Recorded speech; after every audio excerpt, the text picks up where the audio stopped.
पढ़े लिखे होते, कोई अच्छी कंपनी में जॉब करते 38,931 रुपए का क्या हुआ? तभी बॉर्डर में भेज दिए गए हो तुम। अरे सर ऐसा ना किसी के हक का ना खाने का नहीं, तुम समझा ना, हजम नहीं होगा, तभी तुम लोगों के बच्चे ना विकलांग पैदा होते हैं और ऐसे ही लोग होते जो शहीद हो जाते हैं। सोशल मीडिया पर एक ऑडियो क्लिप वायरल हो रही है जिसमें कथित तौर पर एचडीएफसी बैंक की कर्मचारी अनुराधा वर्मा एक आर्मी जवान से फोन पर बेहद अभद्र भाषा में बात करती सुनाई दे रही हैं। मामला लोन से जुड़ी बातचीत का है, लेकिन जिस तरह से महिला ने सैनिक की नौकरी, शिक्षा, यहाँ तक कि सेना का मजाक उड़ाया, उसने हर किसी को हैरान और नाराज कर दिया। वीडियो क्लिप में महिला कहती हैं, अगर तुम पढ़े लिखे होते तो किसी अच्छी कंपनी में काम कर रहे होते, बॉर्डर पर नहीं भेजे जाते, इसलिए तुम्हारे बच्चे विकलांग पैदा होते हैं और तुम जैसे लोग शहीद हो जाते हैं। इतना ही नहीं, उसने जवान पर कर्ज लेने और समय पर पैसा न लौटाने का भी ताना मारा कि मैडम करता हूँ नहीं है या कुछ भी मजबूरी समझो। आपने मेरे को ये भी जानकारी दिया नहीं, मेरा 15,85,000 रुपया सैंक्शन किया आपने। अरे बताया तो और 16,23,931 पढ़े लिखे हो तो तुमको बताया जाए, पढ़े लिखे होते, कोई अच्छी कंपनी में जॉब करते होते, 38,931 रुपए का क्या हुआ? तभी बॉर्डर में भेज दिए गए हो तुम। अरे सर ऐसा ना किसी के हक का ना खाने का नहीं, तुम समझा ना, हजम नहीं होगा, तभी तुम लोगों के बच्चे ना विकलांग पैदा होते हैं और ऐसे ही लोग होते जो शहीद हो जाते हैं। ओके ओके रखो ओके अभी फोन और दिखाओ, और 15 दिन में मैं भी देखती हूँ तुम क्या चीज हो, कौन सी तुर्रम खां हो तुम। मैं भी देखती हूँ 12 साल से तो सीआरपीएफ में बिजनेस कर रही हूँ, तुम क्या मेरे को सिखाओगे? और मैं भी ना डिफेंस फैमिली से बिलोंग करती हूँ, तुम क्या मेरे को सिखाओगे यार? आपका पूरा है ना, अभी आपका है ना ये भी। मैं भी आपको दिखाता हूँ, मैं भी किस चीज का फैमिली का हूँ, क्या कर सकता हूँ अभी दिखाओ। कितनी बड़ी फैमिली के होते हैं ना सर, 15-16 लाख रुपए ना लोन नहीं लेते। पता लगता है आप कौन से फैमिली से बिलोंग करते हो। ठीक है, लोन पे जी रहे हो, अब क्या ज्ञान हमको घंटा तुम दोगे? लोन पे जी रहे हो, ऑफकोर्स जी रहे हो लोन पे। 5 लाख देने में तुम्हारी नानी याद आ गई है। काम कर रहे हो आप तो। दिखा, बोल मत, दिखा आके सामने। ओके, मैं तो चैलेंज कर दिया ना आपको, मैं दिखाऊंगा आपको। चैलेंज आओ, दिखाओ। रिकॉर्डिंग मेरे पास रखा है, आपने क्या किया है क्या नहीं। रिकॉर्डिंग जो भी रखना है, कहाँ नौकरी कर रहा हूँ और आपने कहाँ से सर्विस सर्टिफिकेट बनाया। जिधर भी भेजने का है उधर भेजो, देख लेना, मैं भी दो बार जिधर भेजने का है उधर भेजो। दिखाओ तुम एक बार। मैंने भी आपने जो भेजा उसका स्क्रीनशॉट मार रखा है।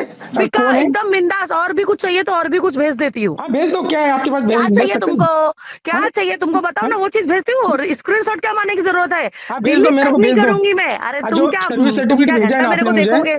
हाँ जाओ, जो भी उखाड़ने का है। मैं क्या बात कर रहा हूँ, आप इतना ही बोल रहे हो ना।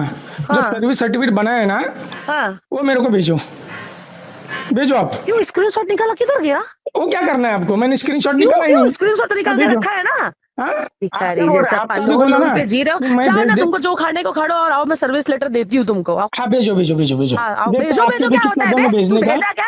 4 दिन से भेजो भेजो। आप में कितना दम है? आप जितना बोल रहे हो ना, तेरे को भेजेगा। आप जितना बोल रहे हो ना, आप में कितना दम है वो देखो। तुम बोले हो ना, तुमने चैलेंज किया ना, तुम करके दिखाओ।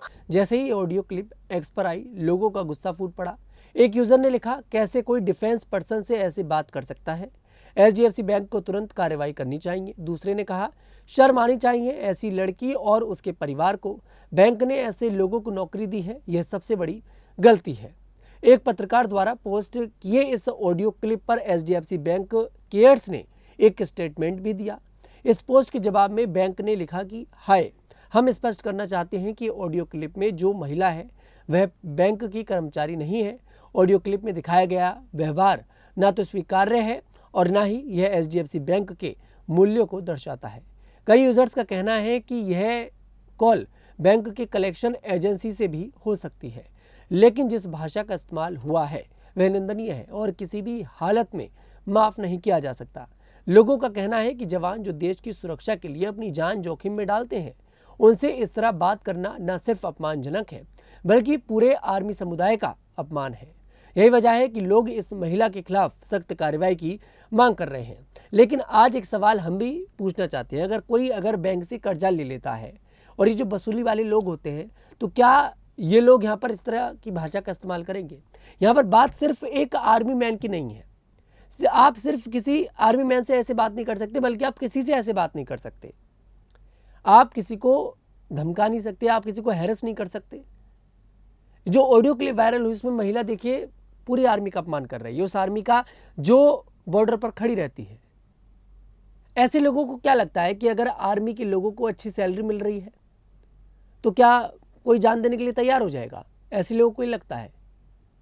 इन लोगों को ये समझना पड़ेगा कि आखिरकार आर्मी के लोग कोई नौकरी नहीं कर रहे, वो नौकरी नहीं कर रहे, वो देश की सेवा कर रहे हैं। क्योंकि 60-70 हज़ार रुपए की सैलरी के लिए कोई अपनी जान जोखिम में नहीं डालेगा, लेकिन हमारे देश की आर्मी के लोग ऐसा करते हैं और उन्हें सल्यूट है हमारा। लेकिन इस तरह की महिला, इस तरह के लोग ऐसी हरकत जब करते हैं तो वाकई में अंदर से खून जो है वो खोल उठता है कि आखिरकार ये लोग होते कौन हैं।